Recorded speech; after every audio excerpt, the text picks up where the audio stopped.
pilkada kali ini ada teman-teman calon yang jor-joran, aku cuma mau tanya, kalian mau ngembaliin duitnya dari mana sih? Ya, setahun 2 tahun itu belum cukup ya kayaknya. Mau ngerampok rakyat? Ya. Jangan dong. Itu gitu kan, benar. jangan. Ya kan?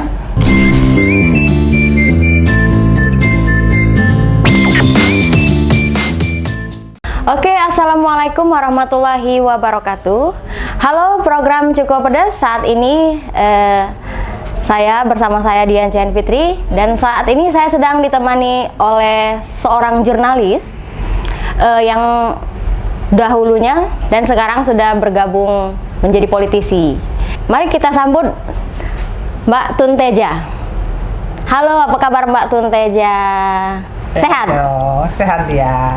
Maksudnya di saat kita kabut asap itu bisa jaga kesehatan lah ya. Ya karena kalau di politik sudah harus terbiasa menghisap asap. Menghisap asap ya? Asap itu salah satu makanan sehari-hari sekarang. Bisa aja nih ya.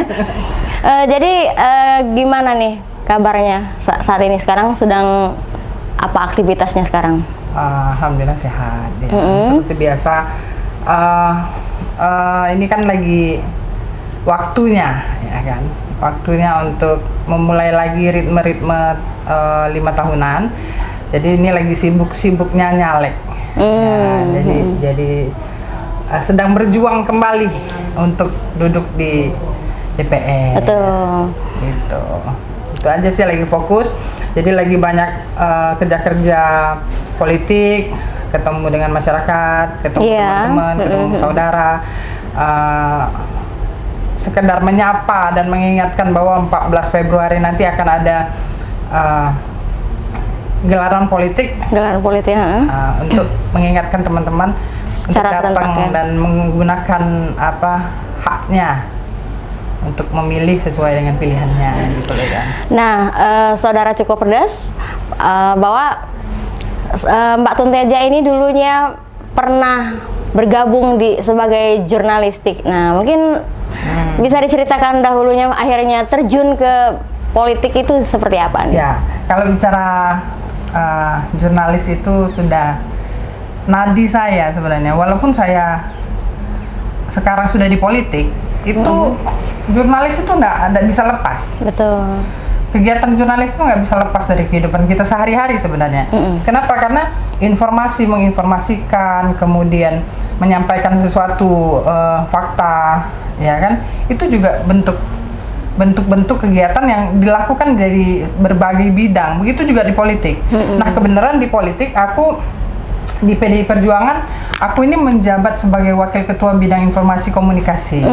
Jadi masih ada kaitannya ya? Masih senyawa, masih senafas gitu. Jadi kegiatannya udah kayak pindah kantor aja tuh. Betul. Tapi memang dengan bobot dan porsi yang agak lebih besar gitu. Karena aku di provinsi, sehingga kegiatannya juga jauh lebih besar gitu, dengan tanggung jawab politik yang cukup besar gitu. Karena memang kalau di jurnalistik itu kan, maksudnya sudah terbiasa ya, misalnya terjun ke lapangan, bertemu dengan narasumber, bertemu dengan berbagai karakter orang gitu ya. Jadi itu ibaratnya itu juga mungkin yang membangun kita akhirnya berangkat dari situ gitu ya Mbak ya. Ya, ketemu orang itu kalau sehari nggak ketemu tuh rasa gatel-gatel ya kayaknya. Iya, benar. Terus kalau nggak ngobrol sama orang tuh kayak, aduh, what I have to do today gitu ya. Jadi memang sudah kerjaan kita gitu. Kemudian kan Palpres ini kan rumah saya. Betul. Dian, kalau dia yang inget, dulu kita duduknya sebelahan. Dulu saya duduknya sebelahan. Iya benar. Jadi kalau ada informasi yang cepat, duluan ya ke kita. Iya. Kan? Jadi saya pun sangat bangga jadi seorang jurnalis di masa itu gitu kan.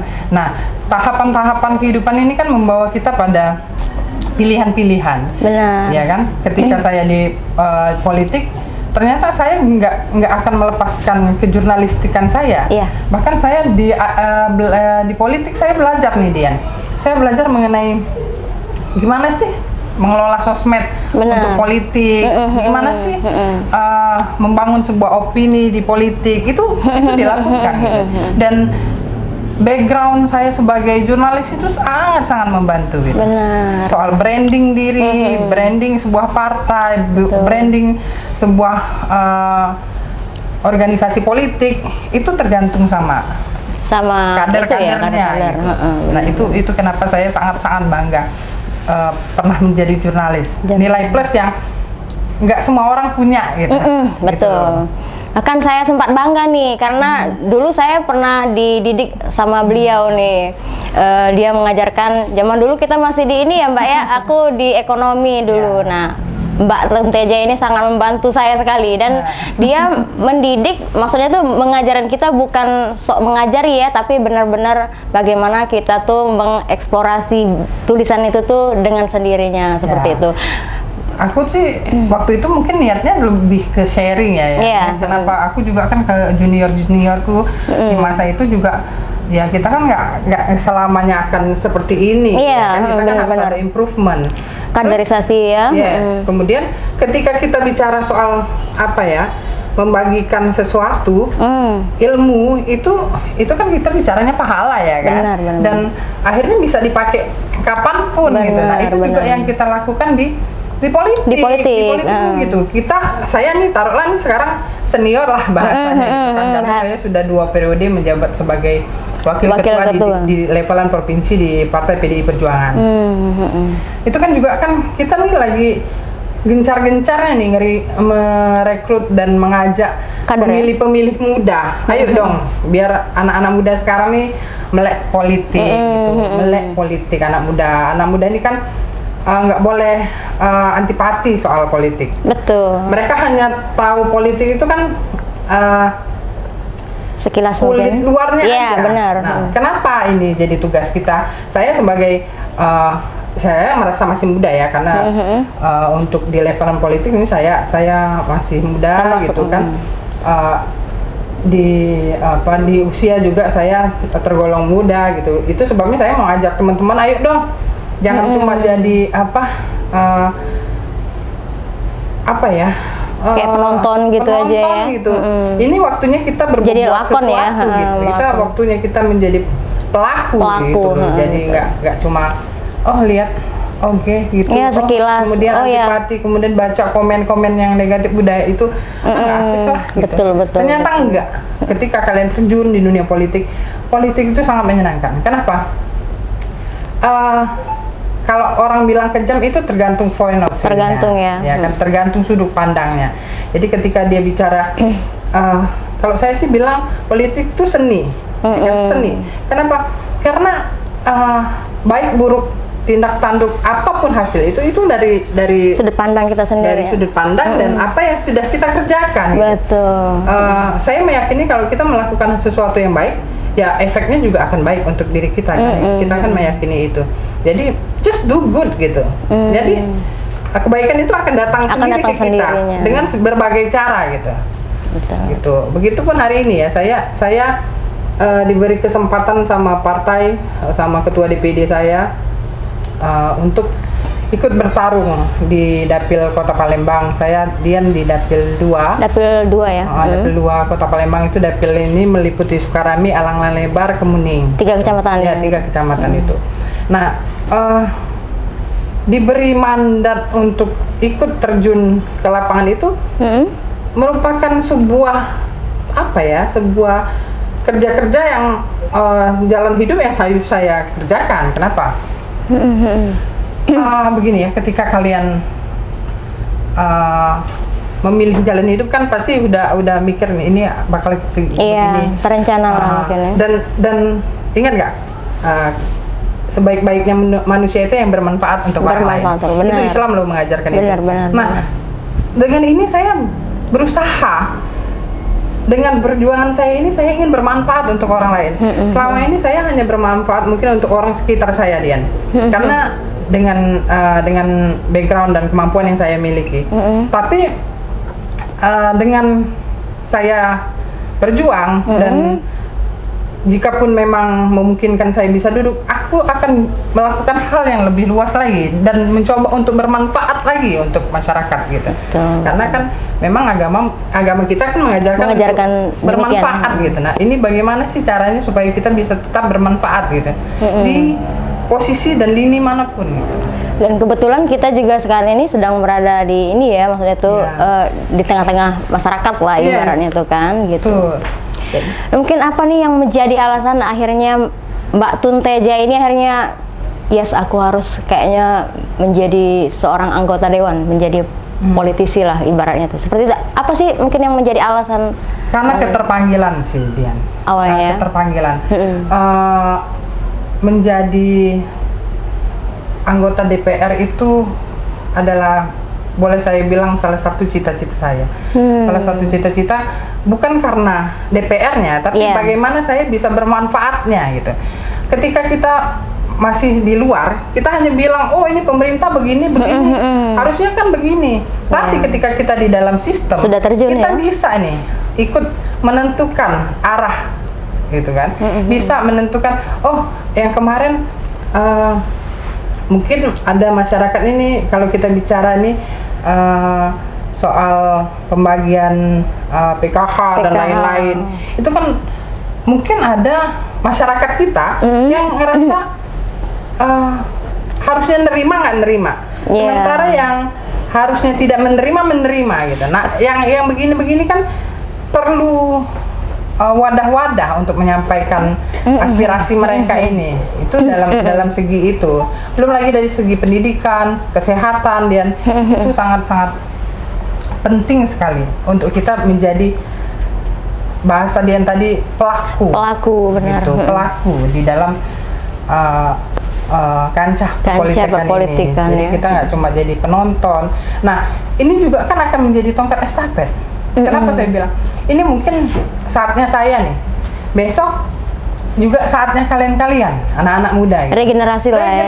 Nggak mungkin orang tuh di politik nggak mungkin seumur hidupnya. Betul. Nah, untuk bisa menjadi regenerasi ya harus mulai mencintai dan mulai mendekat gitu di lini-lini politik ini gitu. Kan sekarang banyak sekali nih wadah-wadah politik. Silahkan nih lihat banyak warna. Nah, kebenaran Dian, saya ini kan dulu jurnalis ya. Terakhir saya di beatnya itu di politik. Kebetulan ya, politik.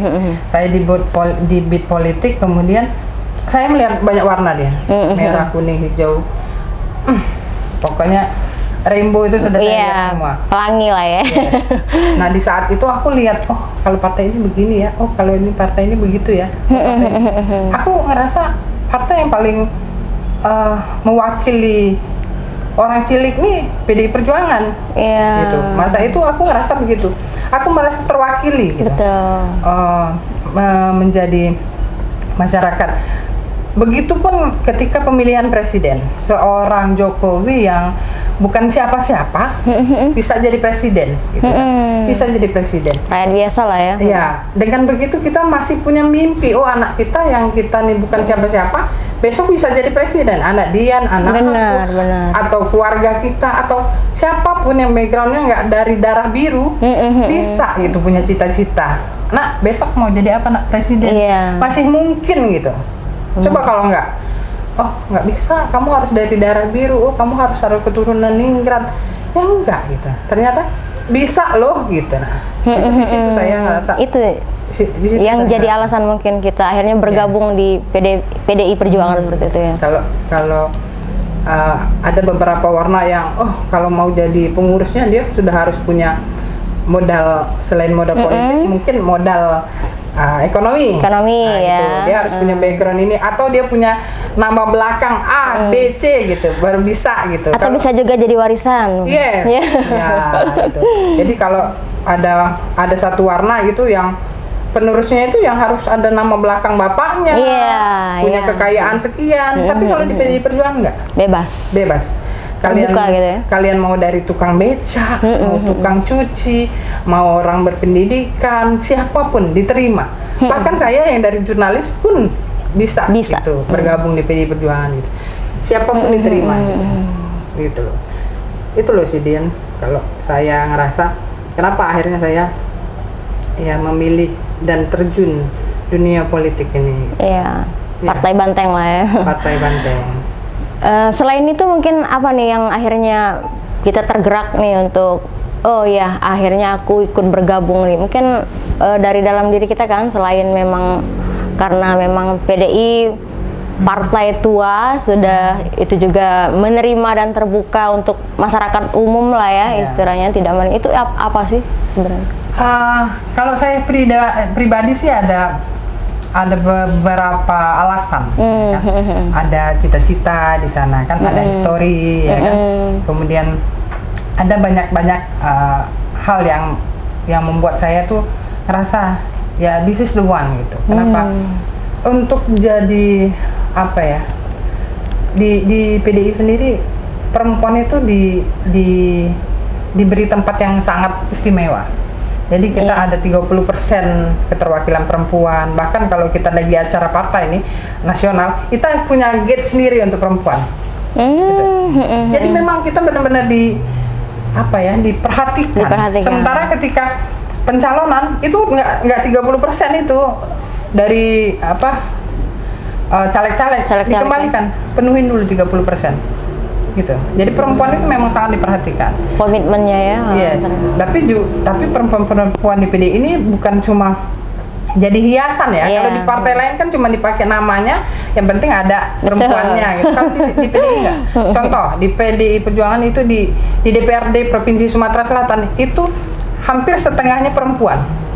Caleg DPR perempuan ya, yang dari PDI Perjuangan. Itu setengahnya perempuan. Iya. Hebat, perempuan hebat gitu di PDI. Makanya saat ini juga ini ya ketua dewannya juga perempuan gitu ya. Ya, ketua umumnya sekarang kan memang perempuan ya kan. Dan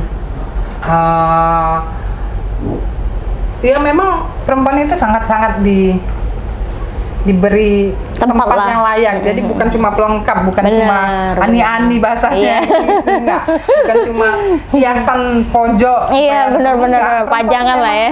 Memang hargai, dihormati gitu ya. Di situ aku lihat. Kemudian yang lain kalau soal kaderisasi, PDI Perjuangan itu Dian. Iya. Dia itu nggak sembarangan. Jadi untuk bisa mendapat posisi tertentu, dia tuh sudah harus mengikuti beberapa tahapan sekolah gitu.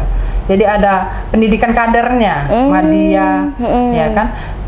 Pratama, madya, utama, baru nanti ke guru kader. Itu untuk kompetensi gitu ya. Gitu. Jadi kalau di jurnalis itu ada uji kompetensi. Oh dia nih layak gitu, layak jadi jurnalis profesional. Begitu juga kita dikasih tahu nih batasan-batasan, patron-patron yang boleh dan tidak boleh itu diajarin sudah ada ya. Sehingga aturan-aturan itu membuat kita nggak saling bertabrakan di lapangan. Betul. Ada kan kalau partai-partai lain itu karena kedekatan dia dengan pimpinan, yang ini ditabrak, yang itu ditabrak. Kita nggak bisa.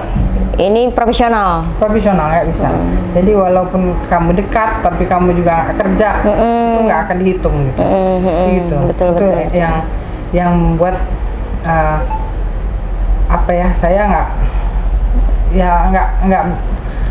menaruh hati lah ke orang lain, ke partai lain. Iya betul. Kemudian historis. Jadi Perjuangan itu kan kita tahu punya histori yang panjang. Dari zaman Bung Karno, Ibu Mega, bagaimana yang dari PDI Banteng Kurus sampai jadi PDI Perjuangan, itu peristiwa Kuda Tuli dan lain-lain itu sangat-sangat bentuk dari perjuangan PDI sendiri gitu, untuk berada di kancah politik saat ini. Dan kerja-kerja partai ini membawa kita pada posisi sekarang. Kalau di DPR RI kita kan terbanyak ya, kursi terbanyak gitu kan, dan itu juga harus diturunkan di daerah-daerah gitu loh. Jadi aku lebih ke jadi ini tempat yang paling tepat sih, seperti dia kalau kenapa sih Palpres gitu. Iya. Ya kan? Mungkin ada kenyamanan tersendiri, atau mungkin ada rasa rumah kedua lah setelah di rumah kita lah ya, istilahnya betul. Seperti itu. Karena kan kita nggak mungkin mencintai itu tanpa alasan ya kan? Dan satu lagi mungkin soal prinsip ya, kayak gitu nah. Soal prinsip, nggak mau nih gabung sama yang lain karena memang dulu saya dibesarkan di sini nih, nah kayak gitu kan. Jadi mungkin itu adalah sebuah prinsip juga. Kalau soal dislike dan like and dislike itu sudah biasa ya. terjadi di politik kan begitu. Kalau kita lagi berkuasa pasti banyak yang tidak ingin kita tetap berkuasa, banyak itu. Begitu juga kan sebaliknya kan, kalau ketika partai pasti kritik otokritik itu menjadi makanan kita untuk lebih besar dia. Begitu juga yang saya terapkan di lapangan saat ini. Nah ini kenapa saya memilih Palembang? Palembang ini kan lebih heterogen ya, masyarakatnya itu lebih pintar, lebih cerdas ya, cerdas gitu. Pemilihnya itu lebih bisa memilah. Oh ini hoax nih, oh ini enggak nih gitu. Oh ini bener nih gitu. Lebih enak gitu, lebih kita nggak bilang yang lain nggak pinter, tapi memang keterbukaan informasi, kemudian akses yang sangat cepat membuat orang-orang di dapil kota ini jauh lebih gampang disentuh. Mereka tidak hanya memikirkan kita nggak bicara money politik enggak. Kalau mungkin di beberapa daerah mungkin itu menjadi hal yang ditanyakan ketika turun. Tapi kalau di kota ini enggak. Kita bicara gagasan nih. Bicara gagasan ini orang mau jadi dewan, kira-kira besok bisa ngewakilin kita nggak? Lebih ke sana. Lebih ke kita nih pengen disentuh loh, pengen tahu kamu nih siapa loh gitu. Mungkin ibaratnya tuh rancangan yang ke depan ya, yang sudah kita pikirin ya, bukan lagi yang untuk saat ini gitu kan. Yes. Jadi nggak serta merta mana Bu mau dipilih gitu. Nggak gitu, karena yang saya ikut saya turun di lapangan sudah dari penetapan sementara DCS sampai nanti ke Februari saya sudah ketemu dengan masyarakat. Mereka nggak bicara nominal kok, nggak bicara itu. Memang kalau dalam politik tuh dia ada ongkos politik, tapi bukan kita nggak bicara ini ya, kita nggak bicara money politik ya. No, kita nggak bicara money politik karena satu hal yang harus disadari dia nih, ketika kalian mau punya dewan yang bersih. Ya kalau kalian dari awalnya juga minta di awal, ya gimana? Gitu. Otomatis ya. Otomatis. Kan ngeri nih. Ada yang cerita, oh kalau mau jadi dewan sekian M. Terus besok dia keluarin, besok dia mau balik modal dong. Balik modal. Ya kan? Biasanya kan begitu. Nah, dengan pendekatan dan informasi ke masyarakat kota, mereka lebih gampang diinformasikan bahwa sekarang ini jadi dewan tuh nggak semewah yang kalian sebut loh, nggak semewah yang kalian sebut, karena yang kalau katanya dulu gajinya besar dan lain-lain, ya nggak juga. Hanya cerita ya. Ya kalau sekarang sudah ada PP 33, jadi dewan itu sepengetahuan saya ya, koreksi kalau saya salah, itu SPJ-nya tuh udah kayak PNS aja, kali berangkat tuh 300 sampai 500 gitu-gitu kan, 3 hari ya udah manusiawi gitu. Jadi kalau pilkada kali ini ada teman-teman calon yang jor-joran, aku cuma mau tanya, kalian mau ngembaliin duitnya dari mana sih? Ya, setahun 2 tahun itu belum cukup ya kayaknya. Mau ngerampok rakyat? Jangan dong. Itu gitu, benar. Jangan. Ya kan? Rakyat itu masyarakat tuh cuma pengen terwakili, ya kan? Terwakili. Gitu. Jangan. Terus ada stigma dia ya bahwa kalau nyalek itu harus banyak duit, ya kan? Karena rakyat maunya duit gitu. Itu salah. Yang beredar itu kayak gitu memang. Itu salah. Kenapa? Salah ya. Ketika kita kenal, tahu ya, dan merasakan apa yang mereka rasakan, ya kita kan rakyat nih. Kita inginin apa sih sebenarnya gitu? Apa sih? Kalau 50-100 ribu sekali lewat kan rasanya nggak bisa terwakilin kita kan? Ya cukup hari itu aja kan. Gitu.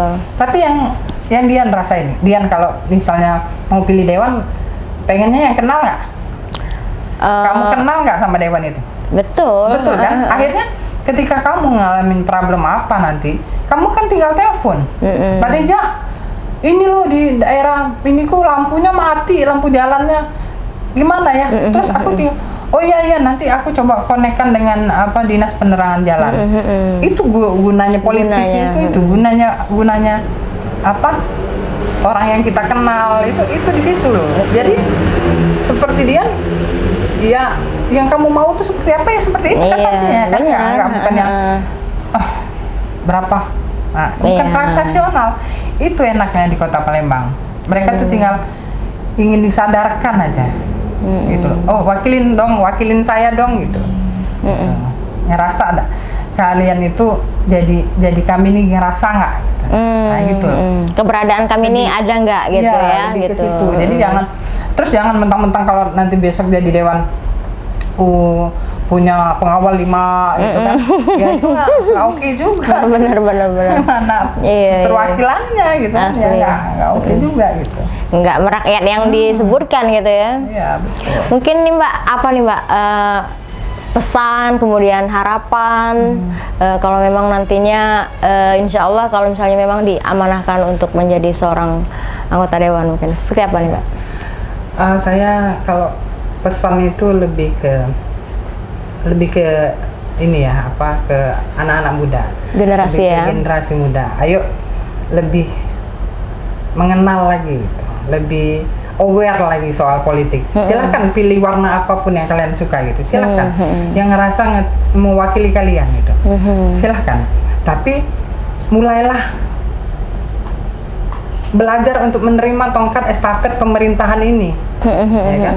Karena kita maunya ke depan ini ya ada anak-anak cerdas, anak-anak hebat yang bisa mewakili kita nantinya gitu. Betul. Nah, kalau harapan saya sendiri saya cuma berharap diterima oleh masyarakat.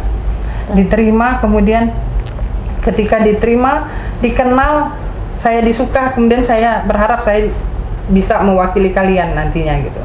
Nah, apapun itu nanti saya berharap bisa menjadi keterwakilan. Jadi kalau saya besok jadi dewan, silahkan datang ke kantor, bisa temuin saya kapan saja, atau DM di Instagram saya pasti akan baca itu apa sih yang jadi keluhan kalian, dan jika memang bisa dicarikan jalan keluarnya ya kenapa enggak gitu. Itulah gunanya kekuasaan gitu. Betul Gitu sih, Dian. Artinya gitu. Seperti yang Mbak tadi sebutkan kan, bahwa bermanfaat untuk orang lain gitu. Yes. Betul. Oke, sahabat Cukup Pedas, mungkin saat ini kita sudah bercerita panjang lebar bersama Mbak Tun Teja. Terima kasih Mbak Tun Teja yang sudah berkenan untuk hadir di Palembang Express dan berbicara tentang bangun dari jurnalis untuk menjadi politisi. Terima kasih atas kehadirannya. Saya juga terima kasih. Ya, terima kasih. Oke, jangan lupa saksikan podcast Cukup Pedas hanya di Palpres Official di YouTube kita. Oke, terima kasih. Assalamualaikum warahmatullahi wabarakatuh.